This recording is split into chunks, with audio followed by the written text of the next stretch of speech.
The sun rose bright over Willow's Rest, throwing gold across the crowded marketplace. Women balanced baskets of plantains on their heads. Children chased each other between stalls, and radio music drifted above the chatter. It felt like every other Wednesday until the strangers saw her. At first, people noticed only a flash of red, a large leather book tucked tight under a woman's arm. Then they saw her smile. It was warm, confident, and just a little too knowing. She wore a stylish yellow dress, white sneakers, and sunglasses that caught the light like small mirrors. No one had seen her before, yet she walked as if she belonged to every corner of town. A tomato seller wiped his hands on his apron and called, "Morning, sister. You look lost. Need help?" The woman removed her glasses and greeted him by name. "Good morning, Mr. David Reed. Your daughter Ella is safe at school. Don't worry about the fever. It broke at dawn." David's mouth fell open. How did you know that?" The woman only offered a gentle nod and continued past baskets of garlic and peppers. She paused a fruit cart and spoke to an elderly shopper. "Mrs. Turner, you dropped your purse last night by the well. It's behind your kitchen door." Then she turned a corner before the stunned woman could even reply. Near a cluster of hair-braiding chairs stood Mabel Clark, the town's self-crowned gossip queen.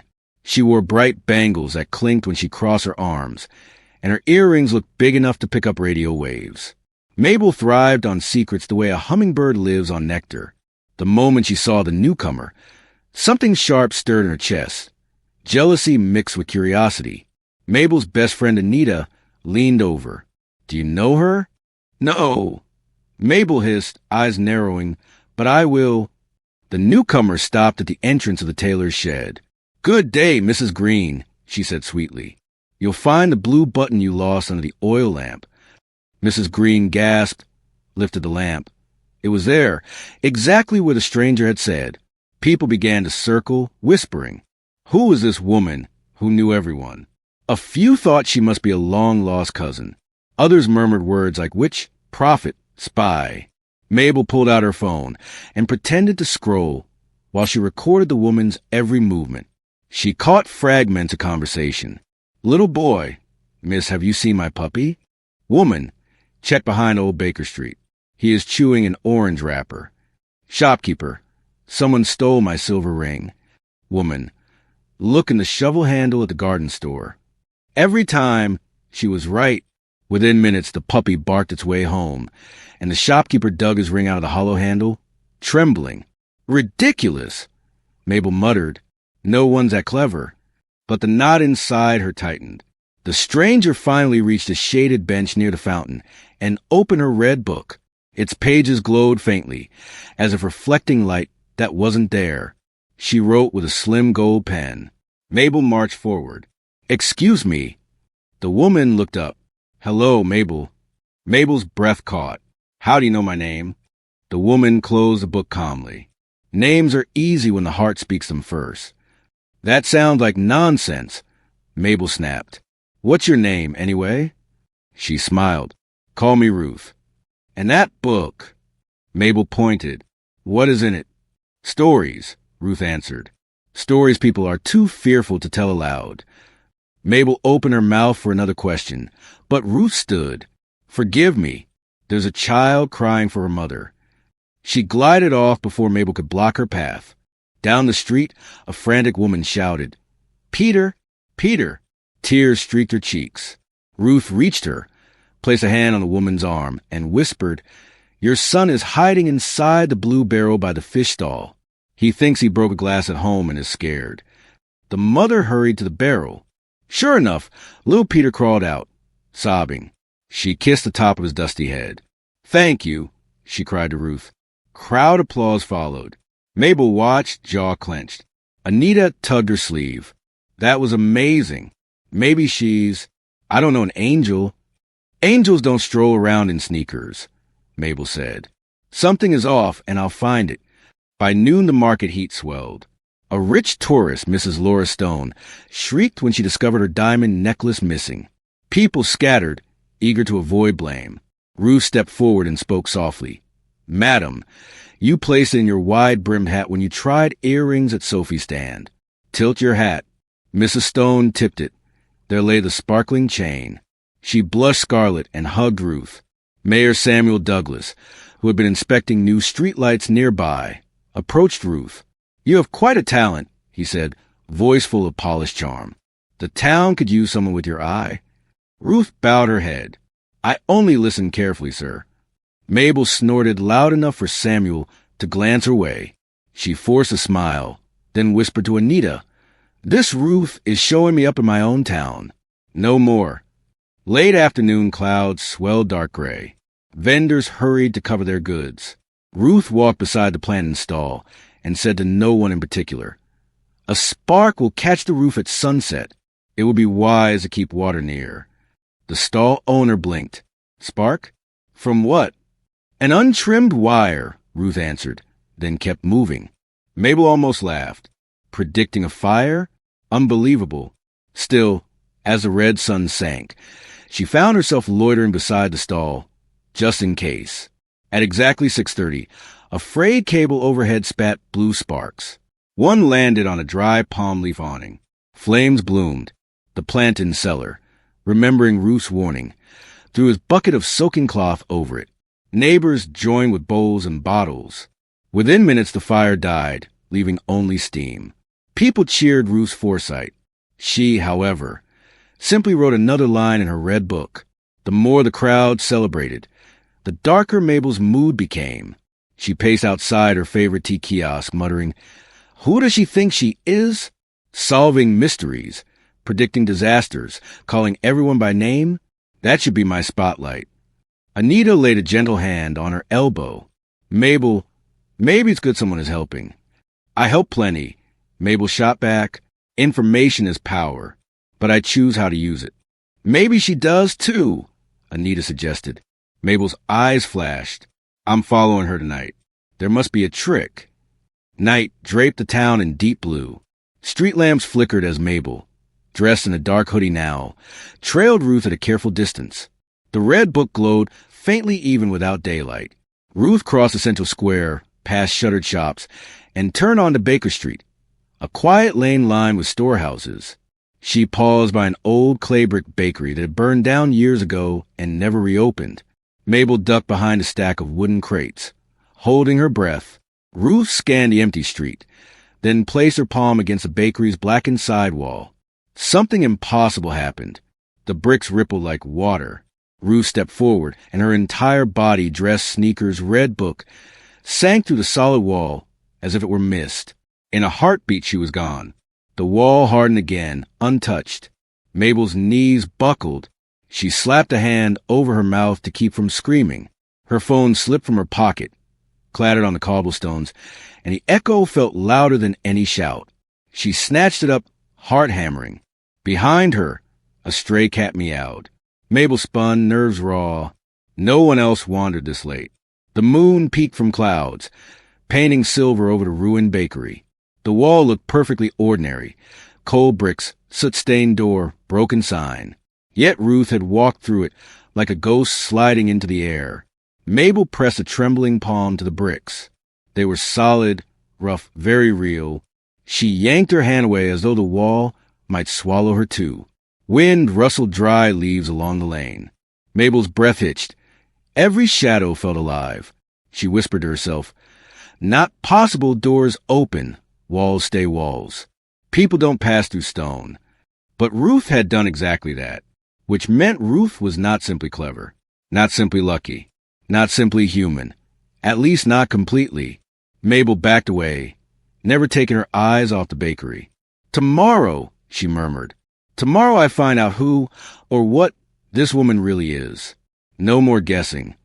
As she left, the night swallowed her footsteps. A soft glow pulsed behind the bakery wall for one brief second, like a heartbeat of red light, then faded to darkness. Mabel reached home long after the streetlights shut off. She locked every bolt on her door, poured chamomile tea she could not taste, and stared at the ceiling until dawn. Her earbuds lay untouched, gossip blogs unscrolled. One image burned behind her tired eyes. A calm woman, a glowing red book, and a miracle walk through brick and dust. Mabel whispered the stranger's words under her breath. Stories people are too fearful to tell aloud. Sleep finally claimed her, but her dreams were full of bricks that melted like butter and secrets whispered by invisible mouths.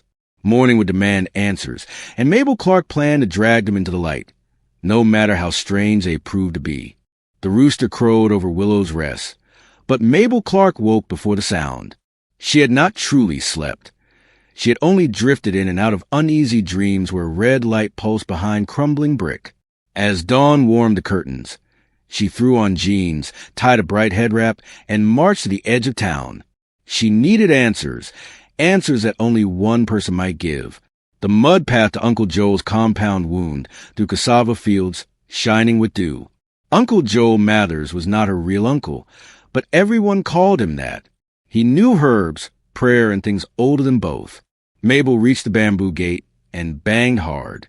Uncle Joel. After a moment, the door creaked. A tall, gray-bearded man stepped out, tying his brown robe. "Child, the sun is not yet high. Why the noise?" Mabel rushed inside, words tumbling. "There's a woman in town. She knows every secret. Yesterday I watched her walk through a solid wall." She caught her breath and added, "Her name is Ruth, and she carries a large red book that glows." Uncle Joel's calm eyes changed. Not fear exactly, but deep concern. He motioned to a wooden stool. "Sit. Tell me everything." Mabel spoke for 10 minutes straight. The lost child, the necklace, the fire, and finally the bakery wall that melted around Ruth. When she finished, silence filled the small hut. A pot of lemongrass tea hissed over coals. Joel folded his hands. "I had hoped such a spirit would never return." "Spirit?" Mabel echoed. "She is not flesh alone," Joel said quietly. "Long ago my own teacher mentioned a wandering entity, Yolozi, the whisperer of secrets. A human soul turned into wind and voice because of reckless gossip. That soul was cursed to gather hidden truths and pour them back into the world, unable to keep silence." Mabel shivered. "You mean Ruth is cursed?" "Yes." Joel's fingers tapped the table. "And curses are chains. The red book you saw might be the lock that keeps the chain tight." Joel poured tea into 2 clay cups. The steam smelled of lemon and earth. He began a story that sounded both old and painfully fresh. There was once a bright young trader's daughter. Let's call her Rachel. She loved talk more than bread. She learned that if she carried stories between neighbors, she could trade them for gifts. But words are like embers. Pass enough of them, and you set roofs on fire.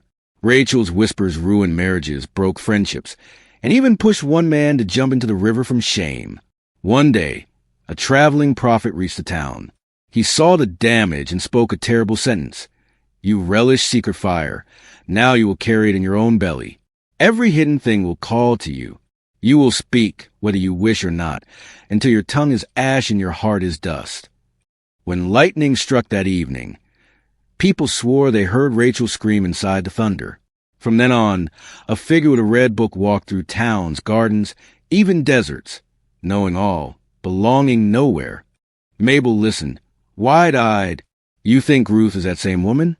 But that story could be a myth." "Age does not make a myth," Joel said softly. "Sometimes it only makes a lesson." Mabel leaned closer. Can she be stopped? If she keeps exposing people, the whole town will break apart. Joel sipped tea. Stopping and freeing are not the same. If we attack her, the curse may lash back on us. A gossip spirit feeds on secrets, but is also tortured by them. Imagine hearing painful truths all day, feeling them pound inside your skull. Mabel thought of Ruth's calm face. Was there hidden pain behind those steady eyes? But she seemed so composed. "Cursed souls learn to behave like quiet lakes," Joel answered. "Yet storms rage underneath." He opened an old wooden chest and pulled out a leather pouch. Inside lay dry white powder that smelled of rain on dust. "This is moon bark ash," he said, "mixed with silver salt. It creates a circle no spirit can cross. But the spirit must first enter of its own will." Mabel's brows lifted. A trap? A barrier? If Ruth is indeed Yolozi, she will be forced to confront her own story inside that ring. Then she may choose release or fight. Mabel wrapped her fingers around the pouch. I don't want to hurt her. Uncle, I want answers. And I want peace for Willow's rest. Joel touched her shoulder. Intent is everything. Secrets hurt because they hide in darkness. Bring them gently to light. But how do I bring a spirit gently? Joel smiled sadly. With honesty, the one thing a gossip spirit cannot create on her own. Those words settled in Mabel's mind like seeds.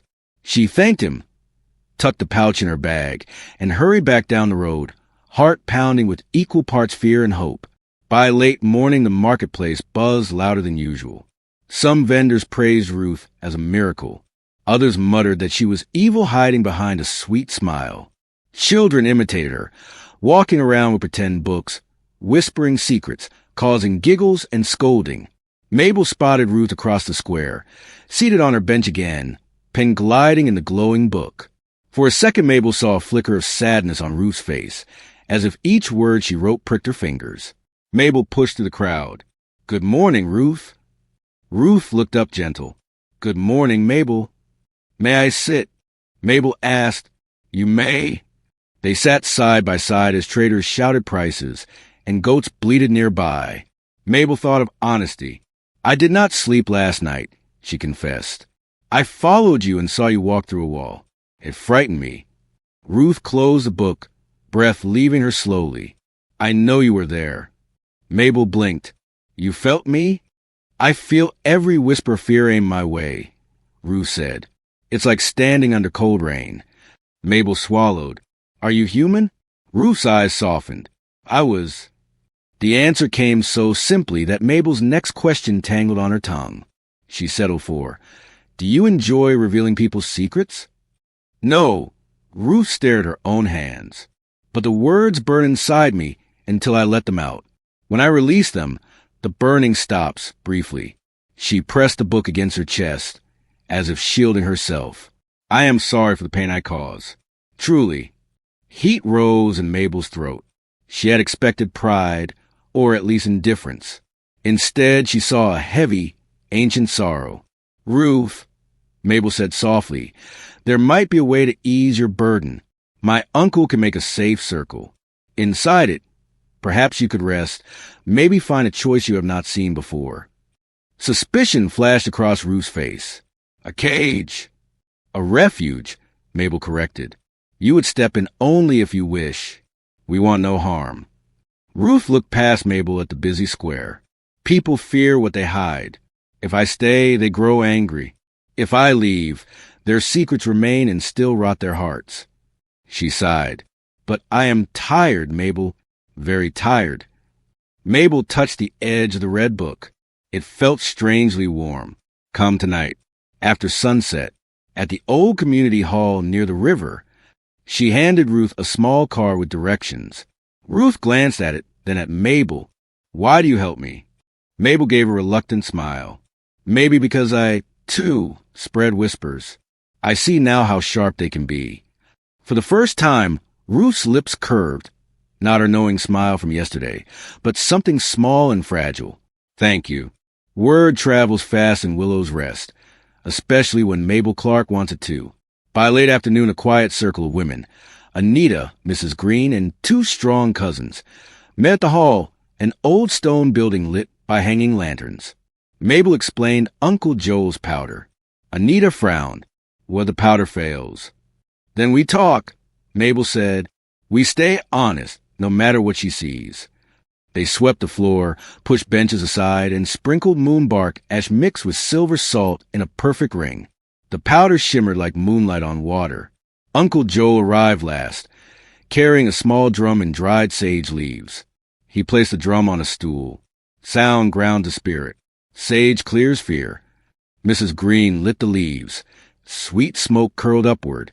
The hall smelled of forest after rain. Darkness thickened outside.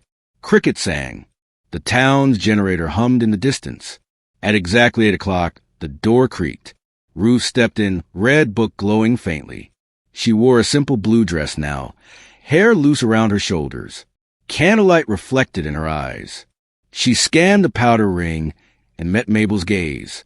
"I am here by choice." "Then step inside," Mabel said, voice steady.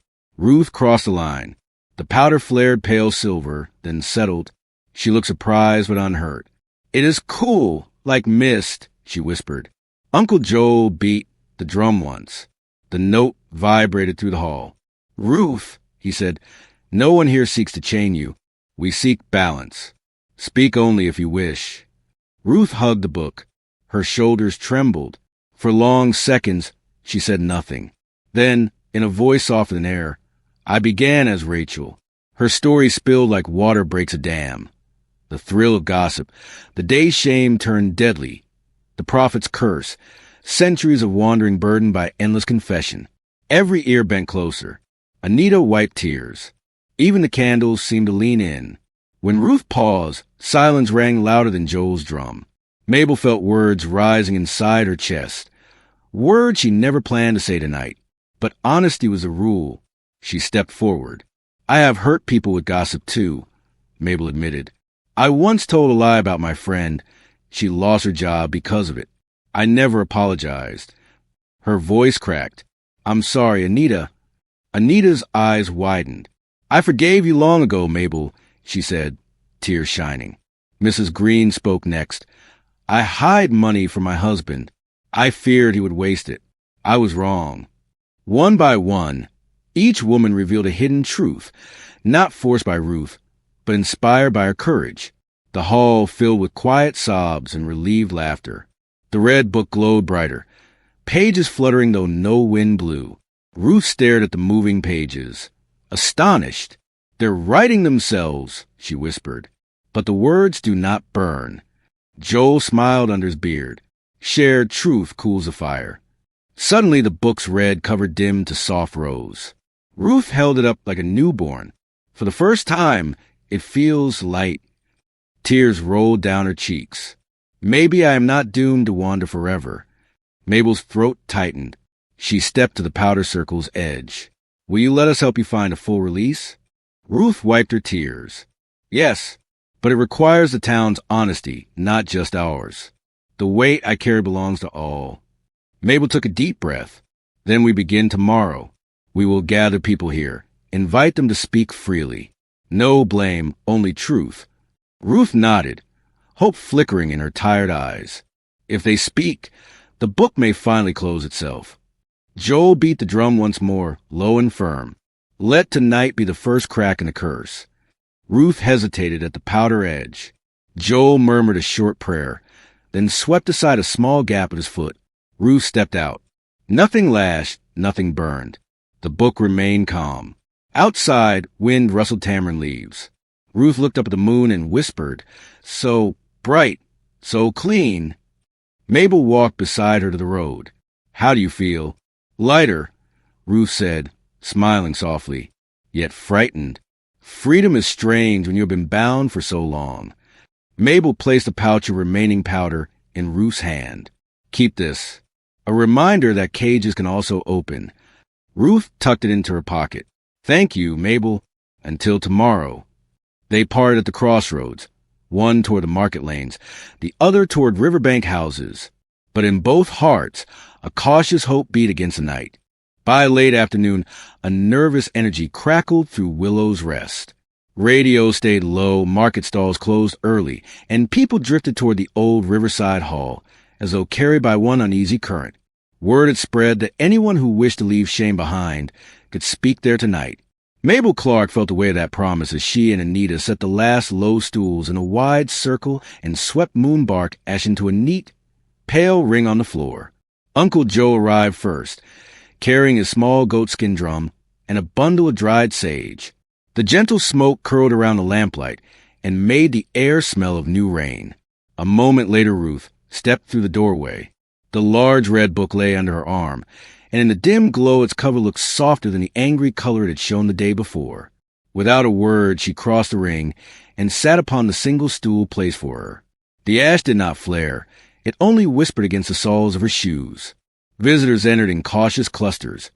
Market women still wearing aprons, boda riders smudged with dust, teenagers in school uniforms, and elders who leaned on walking sticks. No one spoke above a whisper. Even the children sensed that laughter would feel out of place. Behind the crowd, Pastor James slid along the wall with his heavy Bible, and Mayor Samuel stood beside him, jaw tight, eyes darting like a trapped bird. When the hall was full, Uncle Joel struck the drum once. The deep note rolled through the stone and settled every restless foot. He spoke in a calm, steady voice. "This is a house for truth," he said. "No one here is forced to speak. If you choose to share, we will listen without judgment." Silence followed, heavy enough to bow the lamps. Then Mrs. Whitaker, the mother whose little son had once been lost in the market, rose from the circle's edge. Her hands trembled, but her gaze stayed on Ruth. "I scold my boy whenever coins disappear," she said, voice thin but clear. "Yet I am the one who takes them for soup salt. I am sorry." The words seemed to float up and settle peacefully in the rafters. Ruth's book glowed faint pink, gentle as dawn. A teenage boy stood next. "I cheat in my final year exams," he admitted. "I am afraid I'm not smart enough to win a scholarship." His shoulders sagged with relief the moment he finished. The book brightened another shade. An almost invisible smile touched Ruth's lips. One confession unlocked the next. A vegetable seller spoke of watering down palm oil. A teacher confessed he favored students whose parents brought gifts. With each honest voice, the air felt less like glass about to shatter and more like clean night wind. Just as courage began to grow, Pastor James strode forward. The Bible looked like a shield against his chest. "Enough of the spectacle," he thundered. "Secrets belong at the altar, not at the feet of a wandering spirit who walks through walls. This gathering tempts darkness." Murmurs rippled. Doubt skittered across faces. Sensing the shift, Mayor Samuel raised his hand. "We must be certain we are safe," he declared. "If Ruth truly wishes us no harm, she will allow her power to be bound for a moment." Two large men stepped from the rear, sleeves bulging with something dusty and white. Mabel recognized a stolen pouch of moon bark ash and felt her stomach drop, but she was too far away. In one quick motion, the men hurled the powder toward the ring. It burst like shattered chalk under the lamps and spun through the air in a blinding swirl. For a single heartbeat, everyone froze. Then the ash, instead of settling, whipped back toward the throwers, coating their faces and latching onto their mouths like wet clay. Voices exploded around the hall. Not screams, but forced declarations that tumbled out as if someone had yanked each secret by the root. "I changed the price weights to cheat widows," the fish seller blurted. "I sell stolen exam answers," cried the principal. Mayor Samuel staggered as his own voice broke free. "I sold town land for my private hotel." Pastor James dropped to his knees, hands over his mouth, but the words still ripped out. "Church money pays my cousin's rent abroad." The forced confessions echoed, chaotic and raw, while the men who had started the attack clawed at the ash that glued their lips, eyes wide with terror. Inside the circle, Ruth doubled over. The red book blazed crimson, pages whipping as though caught in a fierce wind. Tears streaked her cheeks. "Please stop," she gasped, but the curse she carried had broken open. The ash had tried to cage truth, and instead turned it into a whip. Mabel pushed through the panic. Powder stung her eyes, but she reached Ruth's side. "Tell me how to end this," she shouted. "They must choose honesty their own will." Ruth managed between ragged breaths. "One willing truth is stronger than 1,000 stolen ones." Understanding struck Mabel like a bell. She climbed onto an overturned crate, heart pounding so loudly she thought the whole hall could hear it. Her voice shook, but held. "Listen to me," she cried. "I once lied that my neighbor's daughter was pregnant, just to have a juicy story. She left school in shame, and I never apologized. The words were hers, freely given. The ash on her lips crumbled and fell away like dry leaves. She gulped clear air. Secrets own us only while we hide them. Speak because you choose, not because fear pushes you." Anita stepped forward, lifting her sleeve to show a bruise already fading yellow. "My husband hits me," she said, voice trembling yet strong. "I have hidden it for years. Tonight I asked for help." The powder slid from her skin and scattered harmlessly on the floor. A tremor of astonished hope passed through the crowd. Mrs. Green confessed to hoarding money from her spouse. A bicycle repairman admitted swapping new parts for old. Each voluntary truth peeled the ash away from another mouth until involuntary cries shrank to quiet sobs. The storm inside the red book calmed. Scarlet cooled to rose, then to the soft blush of fresh pages. Ruth straightened slowly, exhaustion and wonder mingling in her eyes. She opened the cover. Every page lay blank, no ink, no angry light, only clean white silence. A shaky laugh escaped her. "It is empty," she whispered. "Empty at last." Uncle Joel struck the drum 3 times, deep and slow. The hall answered with a hush that felt like dawn breaking after a long night. In that quiet, someone began to clap. One gentle pair of hands, joined by another and another, until the hall filled with soft applause of gratitude, not triumph. Pastor James wept openly. Mayor Samuel bowed his head and promised aloud to face the town council in the morning and accept whatever judgment came. Outside, the night air was cool and smelled of river reeds. Stars scattered across the sky like bright seeds on dark soil. Ruth stepped over the fading line of ash. Nothing tugged at her anymore. She pressed the blank book against her chest and looked at Mabel. "The fire has gone," she said. "Now the healing must begin." Mabel nodded, tears drying on her cheeks. "It begins with all of us," she replied. Side by side, Ruth, Mabel, Anita, and Uncle Joel walked the silent road toward lantern lights in the distance. Their shadows stretched long behind them, light as feathers, while the hall they left behind held the echo of voices finally free to tell the truth. Dawn lifted over Willow's rest like a gentle hand, and the town woke to a strange quiet. No crackling radios repeated yesterday's confessions. Market stalls opened slowly, as if afraid of breaking the new peace. In every doorway, people greeted one another with careful nods. Nobody knew the right words yet, but the hush itself felt hopeful. Mabel, Clark, and Anita walked the main road, carrying a basket of hot puffs. They stopped at each house where hard truths had spilled the night before and left a small paper bag at the door. Some doors opened right away. Others opened a tiny crack. But every person murmured thanks. Mabel noticed how even shy gratitude lightened the air. Near the square, Pastor James stood outside the church scrubbing old posters from the wall. His eyes were swollen from weeping, yet his back was straight. When Mabel and Anita offered him the last 2 puffs, he lowered his head. "I preach judgment," he said softly. "Today I preach repair. Service starts at noon, no collection box, only an open floor for anyone who needs to talk." Mabel nodded. "We'll come," she promised, and they moved on. At the council hall, Mayor Samuel faced 7 elders and a tight crowd.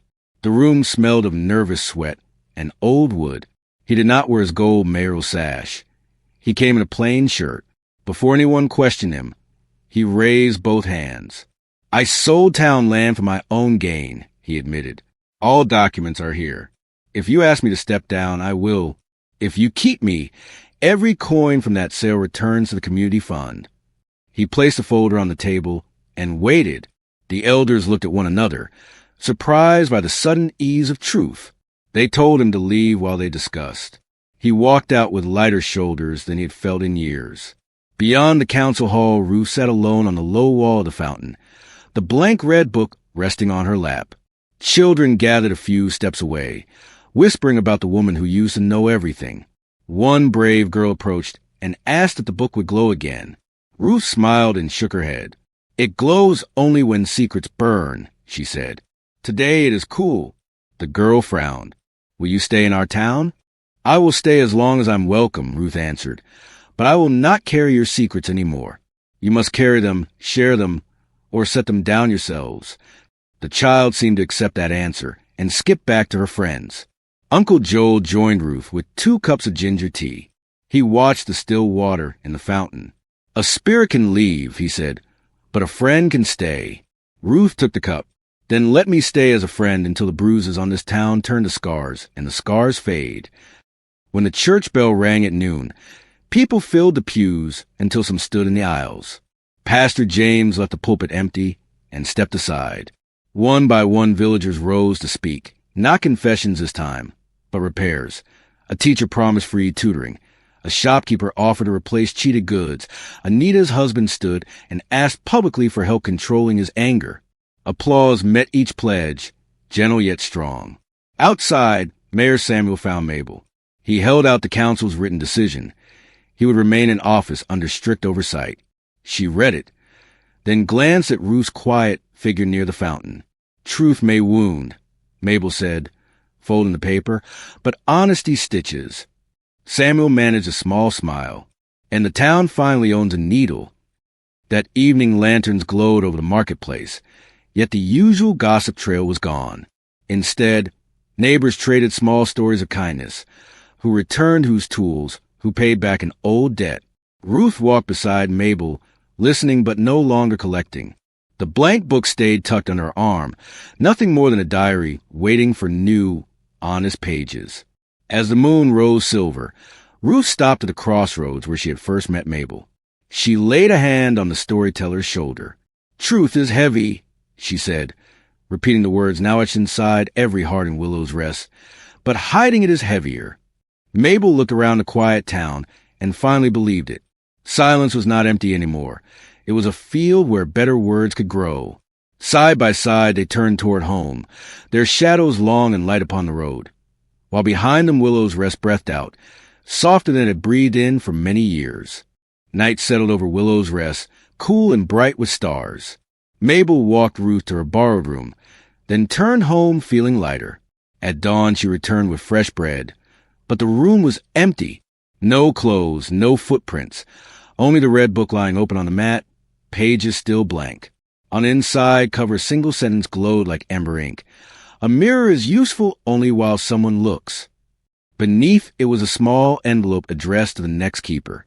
Mabel's hands shook as she opened it. Inside rested one plain silver key and a note. "Lock secrets away again and the fire returns. Use the key only for doors of truth." The book shimmered, then dimmed. Mabel heard children laughing outside, voices clean. She closed the cover and whispered, "I won't need the key." And for the first time, the book stayed heavy in her arms, but quietly warm there. Thanks for watching. If you enjoyed this video, don't forget to like and subscribe to see more of my content.